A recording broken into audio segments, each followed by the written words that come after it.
Health-wise, everybody good? Is Robert back? Yep. Anybody else get the bug?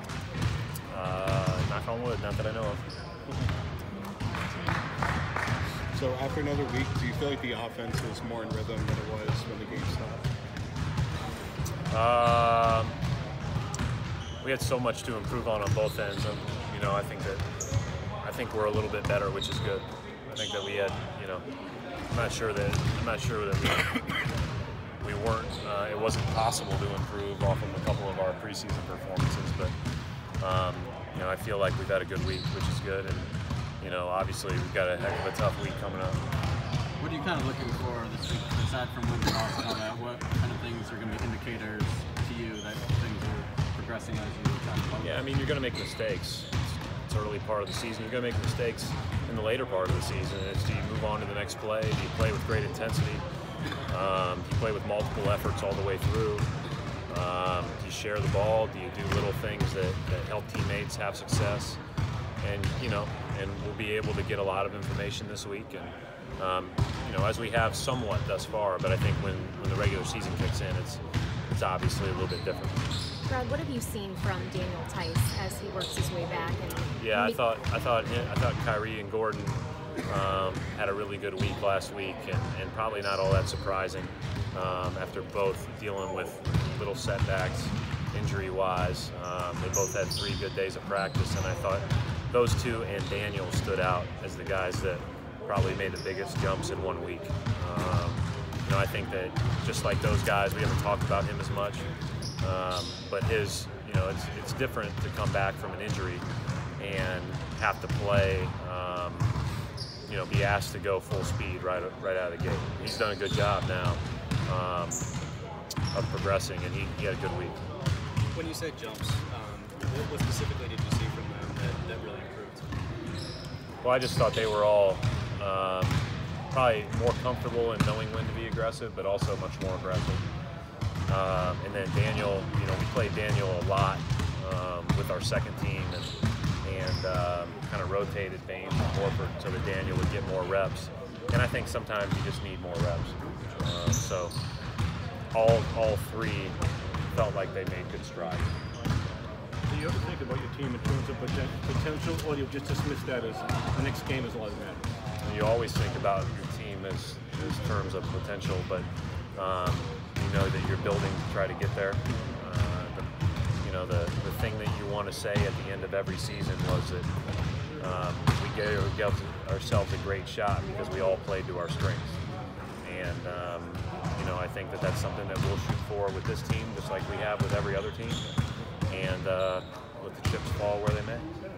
Have you looked at video yet of Philadelphia? You know so much about it. That's your first game. It's the first game of the season. I mean, we played them 11 times last year. You watch them all summer. I think they're one of the most creative teams on offense and defense in the league, and so I greatly appreciate watching them as a basketball fan, let alone having a responsibility to prepare for them. So yes, clearly I enjoy watching them play. I think Brett does a great job, and obviously they're very talented. Brad, Al mentioned to me just how quickly he feels like Robert is picking things up. Is the plan for him to spend some time in Maine, and has that been planned out? The plan for everybody is to go on to the next game and see who's available to help us, and if they can add value to winning that game. If guys aren't playing that are younger, then they will get some opportunities in Maine. If they are, then we'll have to cross that bridge when Maine starts. So it's not, you know, I think we can plan it out all we want, but we can't predict injuries. We can't predict how guys are going to, you know, progress over a couple of weeks. We can't predict 2 days off because of sickness. So I think you play that. You can say you want to plan it out, but those will all happen as time goes on. Did you make it to Fenway like last night, or are you going tonight or anything? I went to Fenway last night. How was it being in the atmosphere?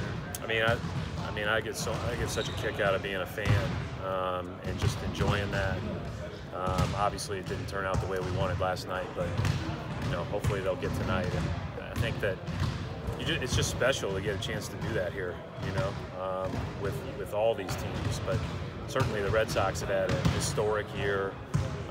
They've always rebounded when something tough has happened, and we've used those guys as examples quite a bit. I mean, the Brock Holt example last week of going for the cycle and getting a DNP the next day is how you win, right? And being willing to take on those roles, both as the guy that did it and the guy that replaced him the next night in Kinsler, those things matter.